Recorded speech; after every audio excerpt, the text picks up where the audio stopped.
अपना आचार्य गुरुदेव श्री विराग सागर जी महाराज की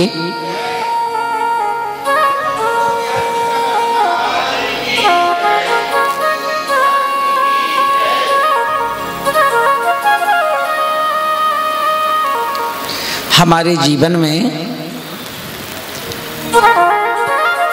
8 कर्मों में एक ऐसा कर्म है जिसका नाम है वेदनी कर्म। अब वह वेदनी कर्म जिसके 2 भेद हैं, जिसे कहते हैं, एक को बोलते हैं साता वेदनी और एक को बोलते हैं असाता वेदनी। एक को बोलते हैं साता वेदनी और एक को बोलते हैं असाता वेदनी। और साता वेदनी और असाता वेदनी, इनकी डेफिनेशन क्या है तो अपन देखेंगे कि जो साता वेदनी है, जब जब भी हमें पूरे दिन में जब जब भी खुशी मिल रही है, चाहे पति से, चाहे बच्चों से, अड़ोसी पड़ोसी से, रिश्तेदारों से, जब जब भी खुशी मिल रही हो, मन प्रसन्न चित्त है, तो समझ जाओ कि हमारा साता वेदनी कर्म का उदय चल रहा है। और जब जब भी उस पूरे दिन में यदि आपको पति से, सास से, ससुर से या बच्चों से या किसी रिश्तेदार से टेंशन मिल रहा है, ये जली कटी बातें सुनने को मिल रही हैं, मन खराब हो रहा है, कोई कमेंट्स कस रहा है, कोई ताने मार रहा है, तो समझ जाओ उस समय हमारा असाता कर्म का उदय चल रहा है। तो एक साता वेदनी और दूसरा असाता वेदनी। पर ये बताओ, जीवन में कौन व्यक्ति चाहता है कि मेरे जीवन में असाता वेदनी कर्म का उदय आए? कोई चाहता है क्या? कोई चाहता है? नहीं चाहता। जे त्रिभुवन में जीव अनंत, सुख चाहे दुख से भय बंत। हर व्यक्ति दुख से भयभीत है। अगर सामने कोई दुख का कारण दिखाई देने लग जाए तो लगता है कि कैसे यहां से भागो। दुख नहीं चाहिए, सुकून चाहिए, सुकून।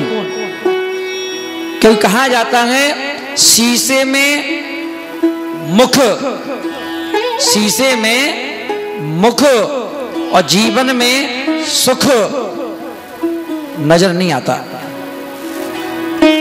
जीवन में सुख और दर्पण में मुख नजर नहीं आता, और जो आता है वो दिखता तो है पर वो सुख नहीं होता है।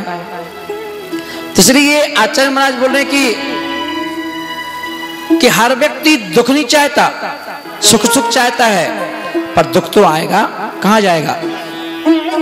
जब डिपार्टमेंट बना हुआ है दुख का भी, तो दुख को पर प्राप्त कौन करता है? दुख को प्राप्त करने के लिए बीज तो हम ही लोग डालते हैं। दुख के लिए बीज कौन डालता है? बीज हम ही ने डाला है। और बीज डाला है तो फसल कौन काटेगा? कौन काटेगा? अगर हम ही बीज डालने वाले हैं तो हम ही उस फसल को काटने वाले भी, तो उसको काटना भी हम ही को पड़ेगा। इसलिए आचार्य महाराज ने कहा कि साता वेदनी और असाता वेदनी। तो असाता वेदनी अभी पता नहीं चलता है, अभी पता नहीं चलता। जैसे भानु भैया को तो 13 साल बाद महाराज की बात याद आ रही कि नहीं आ रही, ऐसे ही हर व्यक्ति को कर्मों की जो परिस्थितियां हैं, स्थितियां हैं, वो तात्कालिक समझ में नहीं आती, और हम हंसते हंसते कर्मों को आमंत्रण दे देते हैं कि आ जाओ, देखेंगे क्या होता है। पर जब वो उदय में आता है उस समय तुम्हारे पास कोई ऑप्शन नहीं होता कि स्वयं बचाएं, वो हमारा कर्म कट जाए। होता है क्या? नहीं होता। तो असाता कर्म किसी के भी जीवन में आ सकता है। बेटा इसकी आवाज सेट करो गला बैठ रहा है, पूरा गला बैठ गया आज। तो क्या हुआ कि वह असाता वेदनी का कर्म का उदय, मैं साता किस लिए नहीं बोल रहा हूं कि आचार्यों के अनुसार साता कर्म तो बिजली के समान चमकता है। साता वेदनी ज्यादा किसी के हिस्से में नहीं होता है। हाँ होता है किसके हिस्से में? जिसने किसी से भी कोई संबंध ना रखा हो, और यदि संबंध रखा है तो दुख का स्वाद को चखना पड़ेगा। संबंधों से कभी सुख नहीं मिलते, संबंधों से कभी सुख नहीं मिलते। अभी देख रहे हो न्यूज चैनल पर रिया चक्रवर्ती, सुशांत सिंह, जबरदस्त चल रहा है ना। बोले कि सारी सुई किसके ऊपर घूम रही है, सारा करोड़ों रुपया कौन निकाल लिया? रिया ने, है ना। बोले कि उसको ड्रग्स देती थी खाने पीने को, और उसकी मौत का कारण कौन बनी? वही बनी साथ में रहने वाली। ना साथ में होती ना साथ में वो रखता, क्या होता? आज पिक्चरों में हीरो बन के पिक्चरें कर रहा होता। मगर संबंध एक से भले दो, अगर दो होंगे नियम से, क्योंकि कोई भी व्यक्ति सुकून चाहता नहीं है। क्या चाहता है? वह सुकून में भी विष घोल लेता है। क्या घोल लेता है? विष घोल लेता है। झगड़ों की कोई जड़ तो होती नहीं, कुछ झगड़ों की कोई वजह तो होती नहीं। जितने भी झगड़े होते हैं दुनिया में वो बेवजह होते हैं, बेवजह। ना मालूम कौन सी बात को मुद्दा बना लिया जाए, कौन सी बात को क्या कह दिया जाए, और बस माहौल खराब, वजह कुछ नहीं निकलेगी। तो आचार्य महाराज बोल रहे हैं कि इसलिए दर्पण में मुख, जीवन में सुख, ये सिर्फ आभास होता है पर सच्चाई नहीं होती।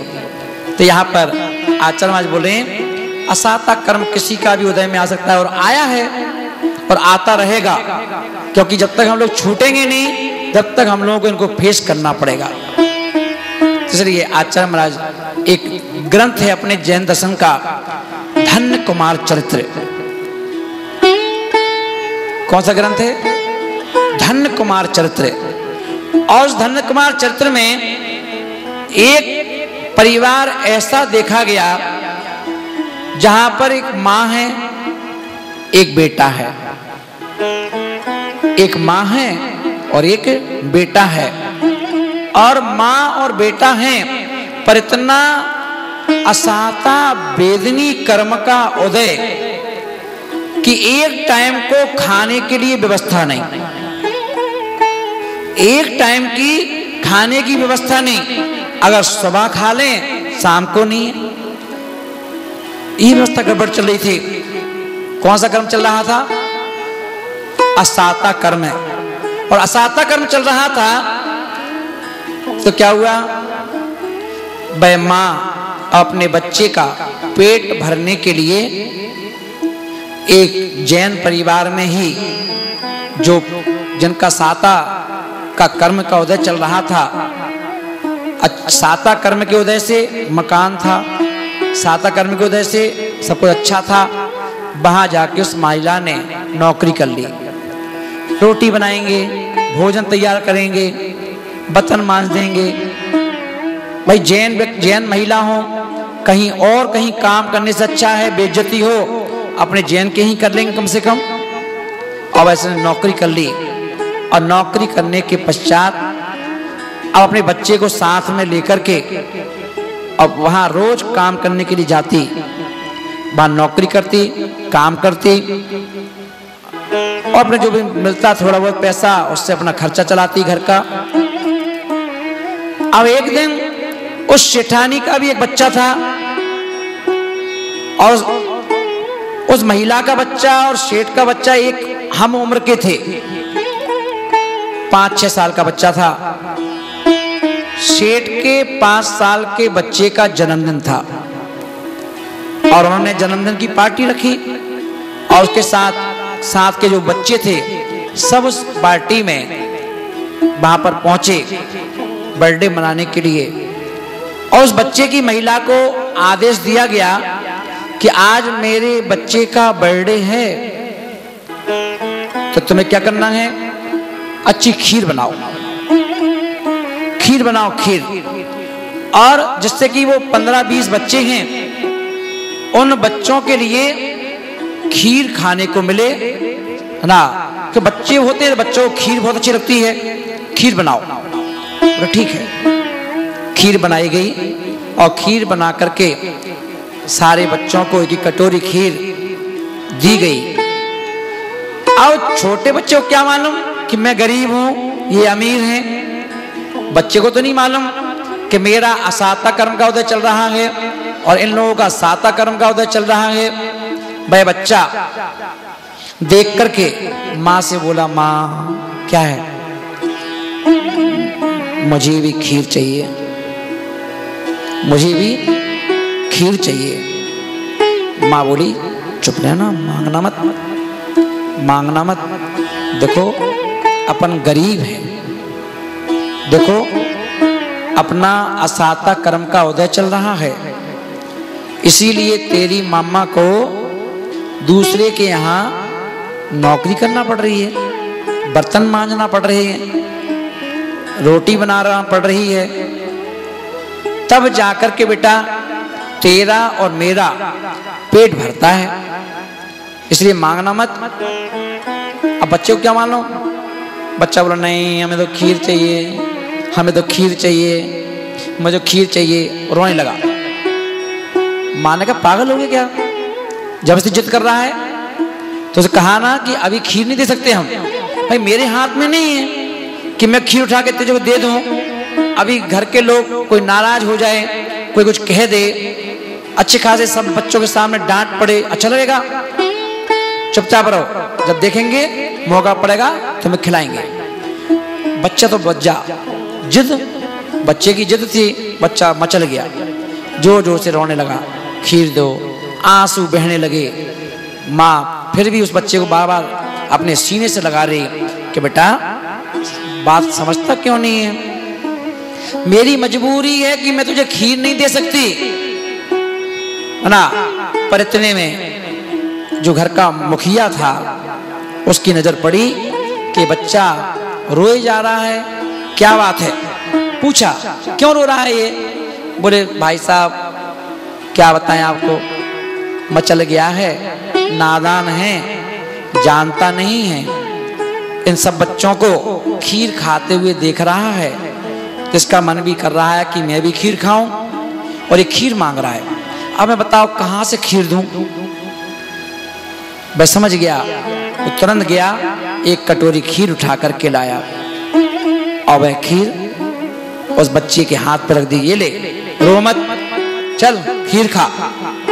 अब बच्चा रोते रोते भी चेहरे पे थोड़ी सी मुस्कुराहट आई, और उस मुस्कुराहट के साथ उसने माँ की ओर देखा, माँ की आंखों में भी आंसू आ गए, और रोते हुई माँ ने बच्चे को देखा, और दोनों माँ और बेटे ने एक दूसरे को फेस टू फेस देख करके हल्की हल्की खुशी का इजहार किया, और उस बच्चे ने बोले, माँ खीर खाऊं।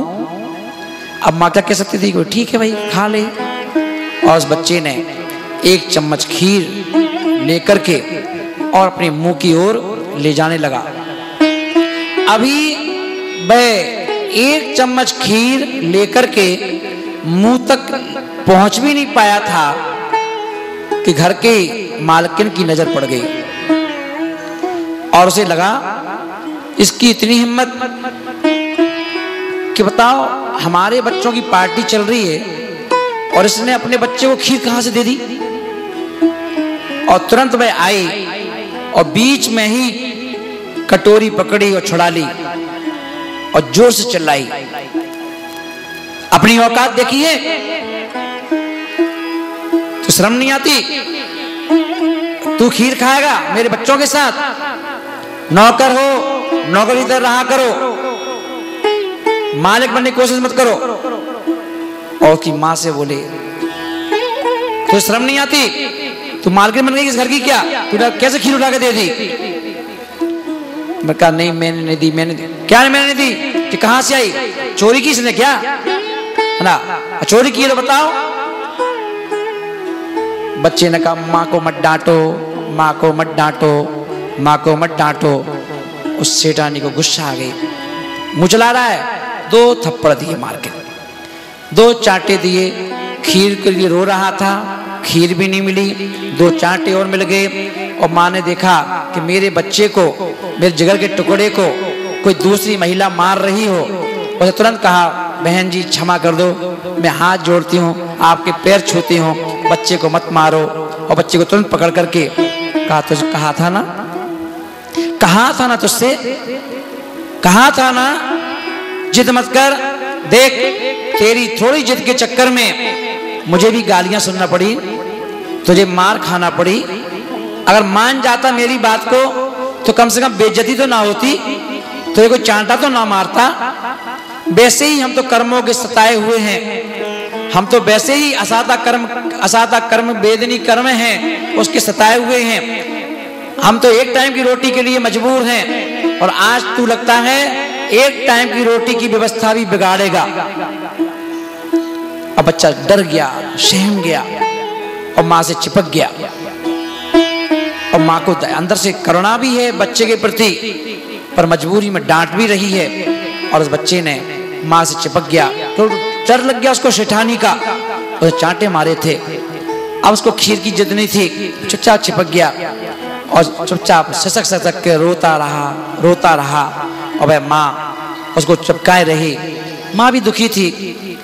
काम हुआ, काम से निकलने लगा है, पर उसको सेठ को बड़ा गिल्टी फील हो रहा था कि मेरे खीर देने के कारण से ऐसा हो गया कि छोटे से नादान बच्चे को, जो मेरे बच्चे की उम्र का तो है, उसको चांटा पड़ गए। मेरे कारण से इस बच्चे की माँ को गालियां सुनना पड़ी, पर वो कुछ कह नहीं पाया। स्त्रियों के आगे कौन बोल सकता है? चुप रहा। पर उसने जाते जाते उस माँ के लिए रास्ते में पहुंच करके 1 कटोरी दूध कहीं से ला करके घर में से छुपा करके और उसको दे दिया। और जितने चावल हम मंदिर में मुट्ठी में लेके जाते हैं, इतने चावल उसको चुपचाप दे दिए। और एक बात बोला, बहन जी मुझे क्षमा करना कि मेरे चक्कर में माँ बेटे को डांट पड़ गई, मुझे क्षमा करना, पर ये दूध ले जाओ। उन्होंने नहीं भाई साहब। और सोचा कहीं ऐसा नहीं 1 कटोरी चक्कर में तो अभी पड़ गए, कहीं और पता चल गया कि दूध दिया है, चावल दिए हैं, तो बड़ी आफत हो जाएगी। मजबूरी कौन समझेगा? हर व्यक्ति मजबूरी का फायदा उठाता है, मजबूरी का मजाक उड़ाता है। उसने कहा भाई साहब नहीं चाहिए। बोले नहीं बहन जी ले जाओ। और जबरदस्ती उसको दूध दे दिया और जिस बच्चे को खीर बना के खिला देना, मेरी इच्छा है। वो ले गई खीर को, घर पहुंची, 1 कटोरी दूध में 1 कटोरी पानी डाल करके और 1 बड़ा कटोरा खीर बना के तैयार कर दिया। अब है कटोरा, अब माँ से खीर भी बना रही है और माँ बेटा आपस में संवाद भी कर रहे हैं। देख अब तुझे खीर खाना थी ना, अब एक खीर बना रही हूं, अब तू खीर खा लेना, पर कभी जिद मत करना। जब उस घर में अपन काम करने जाएं कभी कुछ मत मांगना। अब तो बेटा भी समझ गया कि भाई वो महिला बहुत खतरनाक है, उसने मुझे मारा था, मेरी माँ को गाली दी थी। तो ठीक है माँ खीर बनाओ। खीर बन गई, तैयार हो गई। माँ थोड़ी विवेकी थी, थोड़ी ज्ञानी थी। वह बोली बच्चे से, बच्चा बोला माँ से, माँ ये बताओ उसने तुम्हें गाली क्यों दी, मुझे चांटा क्यों मारा, हमने खीर चुराई तो नहीं थी ना? बोले नहीं बेटा, वो उनका कर्म का उदय, यश कीर्ति पुण्योदय, हमारा पाप कर्म का उदय चल रहा है, इसे तुझे पिटना पड़ा, तो इसका कोई इलाज नहीं है, हम लोग ऐसे ही रहेंगे। बोले है इलाज। हमने पिछले जन्मों में अपने घर में खुद ही बनाया, खुद ही खाया, किसी को खिलाया नहीं। खुद ही बनाया, खुद ही खाया। आज तक हमारे घर में हमने किसी मुनि राज को पड़गाहन नहीं किया, उनको पड़गा करके घर पे लेके नहीं आए। और यही कारण रहा कि हमने खाया था, हम ही ने पचाया था, इसलिए आज हमारे पास कुछ नहीं है। और आज जिनके पास सब कुछ है, उन्होंने पिछली पर्याय में साधुओं को खूब चौके लगाए थे, खूब आहार दिया था, इस कारण से उनके पास सब कुछ है, हमारे पास कुछ नहीं है। पर बेटा एक बार बताऊं, बोले बोलो माँ, एक कटोरा खीर आज के पर मालिक है, तू कहे तो आज अपन किसी मुनि राज को आहार दे करके फिर खाएं। बच्चा बोला हाँ हाँ हाँ ये ठीक है। अगर कोई मुनिराज अपने घर में खीर खा के जाएंगे तो फिर वो सेठानी आपको कुछ नहीं कहेगी ना? बोले नहीं। फिर कोई हमको मारेगा नहीं? हाँ। बोले मुनि महाराज के खाने से इतना प्रभाव पड़ता है? बोले हाँ। तो बोले एक काम करो, पहले मुनिराज को खिलाओ। बोले एक काम कर, तू यहाँ दरवाजे पे बैठ जा और देखना अगर कोई मुनिराज निकले। अब पहले तो जंगलों में रहते थे तो पता तो था नहीं कि मुनिराज आएंगे नहीं आएंगे। तो बोले कोई मुनिराज अगर निकले तो तू उनको रोक लेना, तब तक मैं पानी भर के लाती हूँ। और भाई माँ तमेड़ी लेकर के पानी भरने के लिए चली गई। और इतने में एक यहाँ मुनिराज आहार चर्या के लिए निकले। बच्चे ने जैसे ही देखा, 5 साल का बच्चा, ओ माँ महाराज जी आए, महाराज जी आए, माँ महाराज जी आए। पर माँ तो बहुत दूर थी, उसे पता ही नहीं था, आवाज भी नहीं पहुंची। छोटा सा बच्चा, उसे देखा महाराज आ रहे हैं, महाराज भाई वहीं पहुंच गया। महाराज श्री, माँ ने आपके लिए खीर बनाई है और जब तक आप खीर नहीं खाओगे वो माँ मुझे भी खीर खाने को नहीं देगी। तो उसने कहा है कि जब हमारी खीर को कोई मुनिराज खाएंगे तब तुमको खाने को मिलेगी, और अगर कोई मुनिराज इसमें से खीर खा लेंगे तो फिर मुझे कोई मारेगा नहीं और मेरी माँ को कोई गाली नहीं देगा। उनके कर्म का उदय पुण्य उदय में बदल जाएगा। तो आप खीर खा के जाओ। पर मुनि महाराज ऐसे तो रुकते नहीं। मुनि महाराज को तो नवदा भक्ति चाहिए, 9 भक्ति चाहिए। मुनि महाराज मुस्कुराए और अपना कदम आगे बढ़ाया। पर बच्चे ने देखा ये तो चले जाएंगे, और चले जाएंगे तो फिर खीर कौन खाएगा? मतलब हमारे वैसे की वैसे हम लोग पिटते रहेंगे। उस बच्चा, छोटा सा बच्चा था, उसने देखा माँ अभी दिख नहीं रही। वह बच्चा महाराज के चरणों में लौट गया और दोनों हाथ से, नन्हे नन्हे हाथ, और उनसे पैर पकड़ लिए। अब मुनि महाराज कैसे आगे जाएंगे? बच्चे के ऊपर पैर कैसे रखेंगे? वो वहीं खड़े रहे। थोड़ी देर बाद माँ आई, उसे देखा, अरे ये क्या कर रहा है? तुरंत आवाज लगाई, तुरंत चिल्लाया, माँ महाराज रुक नहीं रहे थे, जा रहे थे, मेरी बात को सुन नहीं रहे थे। मैंने खूब कहा है इनसे खीर खा के जाओ, पर ये सुन नहीं रहे थे तो मैंने इनके पैर पकड़ लिए। माँ ने तुरंत पड़गान किया। महाराज पड़क गए, अपने छोटा सा कमरा था उसमें ले गए, महाराज को खड़ा किया, पूजन के। अब महाराज खड़े हुए, माँ ने क्या किया? 3 हिस्से खीर के बनाए। 3 हिस्से, एक हिस्सा मुनिराज को देने के लिए, एक हिस्सा खुद को खाने के लिए, एक हिस्सा बच्चे को देने के लिए। और उन्होंने क्या किया? चम्मच से खीर देना प्रारंभ की। मुनि महाराज ने खीर खाई, 1 चम्मच, 2 चम्मच, 3 चम्मच, 4 चम्मच। पर मुनि महाराज ने मना तो किया ही नहीं, क्या नहीं चाहिए। तो उन्होंने क्या किया? माँ ने विचार किया। अब बच्चा बाहर से खड़ा है, दे तो सकता नहीं, 5 साल का बच्चा बाहर से कह रहा है, माँ खीर दो महाराज को, खीर दो महाराज को। अब देख महाराज जी अपने घर में आ गए ना, अब तुझे कोई गाली नहीं देगा, अब तुझे कोई गाली नहीं देगा, अब कोई मुझे मारेगा नहीं, क्योंकि मुनि महाराज ने हमारे घर पर खीर खा ली है ना। माँ भी खुश, बच्चा भी खुश, झूम रहा है, नाच रहा है। थोड़ी देर बाद माँ ने देखा कि मुनिराज के हिस्से खीर तो खत्म हो गई। फिर उसने मन में विचार किया, चलो कोई बात नहीं, माँ तो माँ है। उसने कहा एक हिस्सा बच्चे का छोड़ देती हूँ और अपने हिस्से खीर भी मुनिराज को दे देती हूँ। मैं आज पानी पी के काम चला लूंगी। और ने क्या किया, अपने हिस्से खीर भी महाराज को दे दी। अब बच्चा देख रहा है, खुश हो रहा है, माँ खीर दो, खीर दो, है ना। माँ कह रही दे रही बेटा, दे रही हूँ, दे रही हूँ, देखो दे रही ना, है ना। अब बच्चा बोला, माँ मेरे हिस्से खीर भी दे दो। मैं खीर नहीं खाऊंगा, कोई बात नहीं, चल जाएगा, पर मैं चाहता हूं कि आज के बाद तुझे कोई गाली ना दे, कोई दुखी ना करे, कोई मुझे मारे ना, मेरे हिस्से खीर भी दे दो। और माँ ने क्या किया, मुनि महाराज के लिए बच्चे के हिस्से खीर भी दे दी। अब जो लास्ट में खीर चिपक जाती है कटोरे में, वो ने ढांक कर रख दी कि बच्चे का ये मन रह जाएगा, चाट लेगा वो उस खीर को, फिर बाद में कभी फिर मौका देखेंगे। और उन्हें ढांक कर रख दी। मुनि महाराज ने आहार किया और वो अपने शुद्धि करके पिछी कमंडल लेके बिहार कर गए। अब माँ चिपक गया, माँ से चिपक गया वो बच्चा।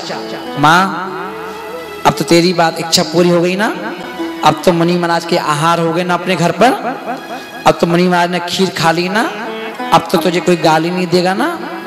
हाँ बेटा कोई नहीं देगा, अब मुझे कोई मारेगा नहीं। बोले हाँ नहीं मारेगा, जा तुझे खीर कटोरा रखा है उसमें खीर लगी है, उसको खीर चाट ले जा। बच्चा गया, उसने खीर का ढक्कन हटाया, क्या देखा, जोर से चिल्लाया, माँ तूने मुनिराज को खीर नहीं दी। कि बेटा दी है, दी तो है, वो तेरे लिए थोड़ी सी बचा दी थी, थोड़ी सी। अरे थोड़ी कहाँ बचाई है, ये तो पूरा का पूरा कटोरा भरा हुआ है, ये भरा हुआ है। माँ तुरंत जाके देखी कटोरा खीर से पूरा का पूरा भरा हुआ। बोले ये कैसे हो गया, ये कैसे हो गया, मैं तो पूरी खीर दे दी थी। कि चल देख, यही मुनि महाराज का प्रभाव है कि जिस चौके में, जिस घर में मुनि राज अगर आहार ले लेते हैं और हम नवदा भक्ति पूर्वक आहार देते हैं और देते लेते रहते हैं, तो बोले धर्म क्या है, धर्म तो यही है। जब तक ये देना और जब तक ये लेना, लेना देना चलता रहेगा, जब तक धर्म रहेगा। जिस दिन ये लेना देना बंद हो जाएगा, उस दिन पंचम काल का समाप्त हो जाएगा और अग्नि भी खत्म हो जाएगी। ये जो हम गैस जलाते हैं, कोई भी आग जलाते हैं, जिसमें हम रोटी बनाते हैं, पूड़ी बनाते हैं, सब्जी बनाते हैं, ध्यान रखना ये आगम का वचन है, जनवाणी का वचन है, महावीर भगवान की वाणी से निकला हुआ वचन है। जब तक तुम्हें मुनिराज दिख रहे हैं, जब तक मुनिराज की अंजलि में आहार पानी चल रहा है, जिस दिन तक, जब तक मुनिराज हैं और जिस दिन अंतिम मुनिराज होंगे इस दुनिया के, उस दिन मुनि महाराज के खत्म होते ही अग्नि लुप्त हो जाएगी, आग खत्म हो जाएगी, आग नहीं रहेगी, दिखेगी तो, और उस आग में शक्ति नहीं रहेगी कि तुम्हारी तोरई को या घिया को पका दे।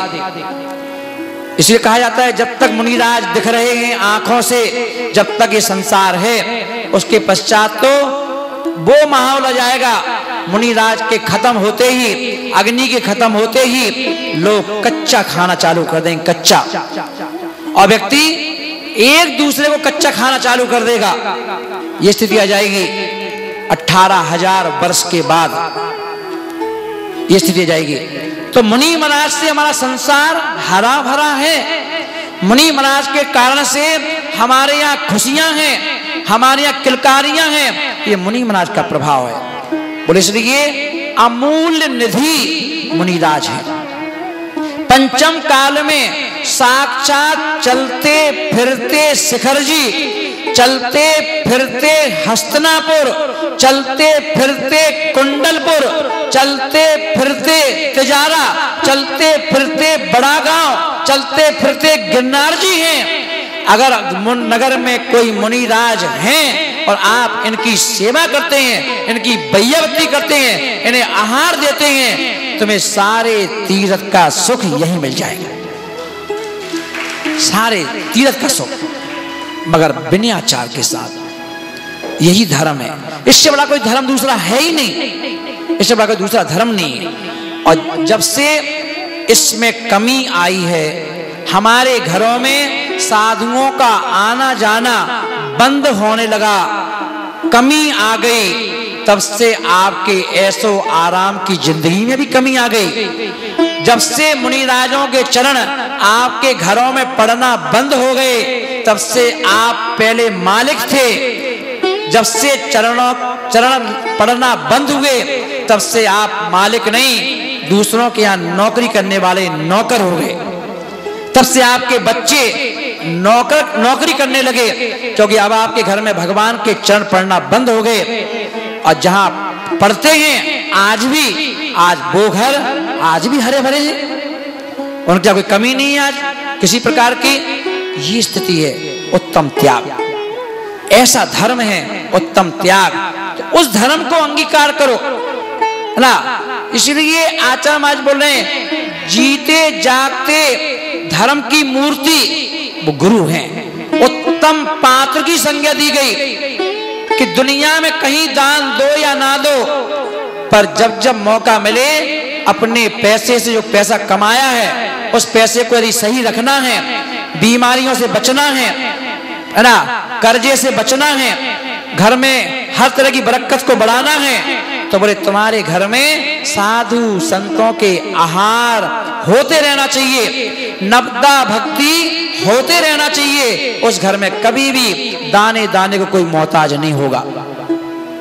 और जहां इन चीजों में कमी रहेगी वहां पर इन सब चीजों की कमी आ जाएगी।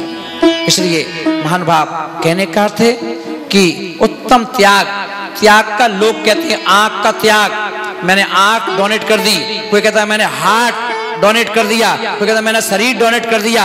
मरने के बाद क्या डोनेट करोगे, वो तो डोनेट है ही। उस मरे हुए शरीर के ऊपर तुम्हारा क्या कब्जा है, तुम्हारा क्या हक है। बोले दान उसको नहीं कहते, दान उसको कहते हैं जो ना तो तुम पैदा हुए थे तब कुछ लेकर आए थे, जब मरोगे ना कुछ लेके जाओगे, जो तुमने होश में कमाया है, पैसा धन दौलत जो कमाया है उस पर तुम्हारा अधिकार है। और जो कमाया है उसमें से जो तुम दान करोगे, उससे मंदिर बनवाओगे ना, साधुओं के आहार करवाओगे, साधु का विहार करवाओगे, साधु के चतुर्मास करवाओगे, वह दान कहलाता है। वो क्या कहलाता है, दान कहलाता है। और ऐसे दान आदिनाथ भगवान ने आहार दिया तो आदिनाथ बन गए।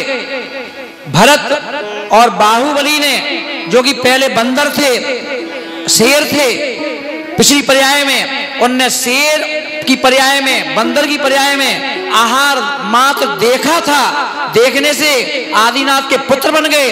भरत बाहुबली देखने मात्र से, देने से आदिनाथ। राजा श्रेयांस ने आहार दिया आदिनाथ को, तो आज दान तीर्थ का प्रारंभ हो गया।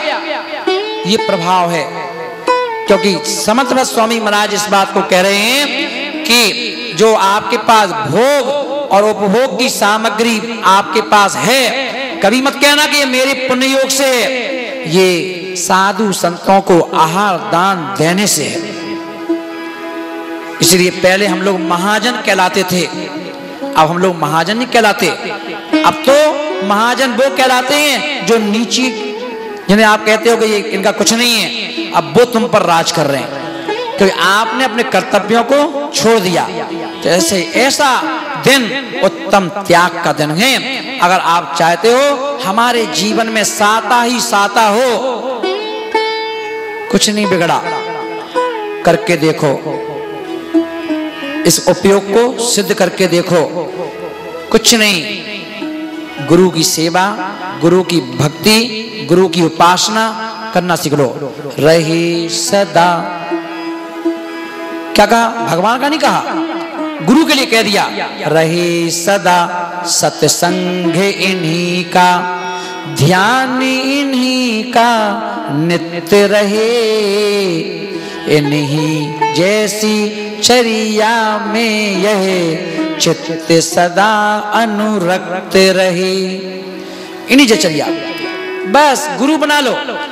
गुरु बना लिया, समझ लो भगवान नहीं भी है तुम्हारे पास तो गुरु में ही भगवान का प्रवेश हो जाएगा। गुरु ही भगवान है।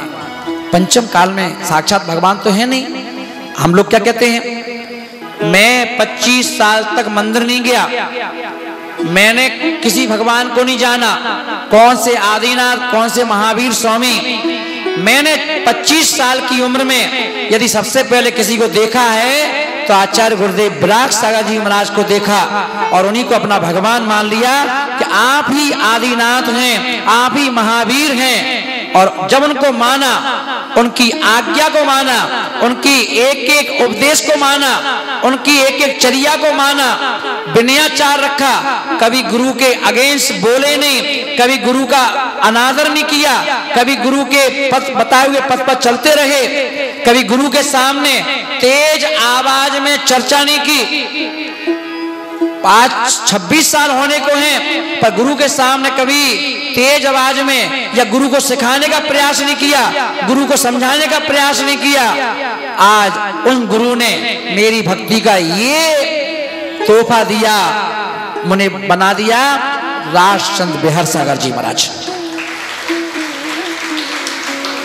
और ऐसा संत बना दिया कि आज भारत में जितने भी संत हैं किसी भी संतों के बीच में परिचय के मोहताज नहीं है बिहार सागर जी महाराज। सब महाराजों के बीच में खड़ा कर दिया। आज किसी भी महाराज से पूछो वो बता देते हैं कि बिहार सागर जी महाराज कोई संत है। महानुभाव, ये देन है, कृपा है, तो ये गुरु की कृपा है, ये गुरु कृपा है। इसलिए महानुभाव हम सब अपने जीवन में अपने सर पर, जो हम लोग हमेशा भजन के माध्यम से क्या बोलते हैं कि मेरे सर पे रख दो गुरुवर अपने ये दोनों हाथ, देना है तो दीजिए जन्म जन्म का साथ, देना है तो दीजिए जन्म जन्म का साथ। बोलिए गणाचार्य गुरुदेव श्री विराट सागर जी महाराज की उत्तम त्याग धर्म की।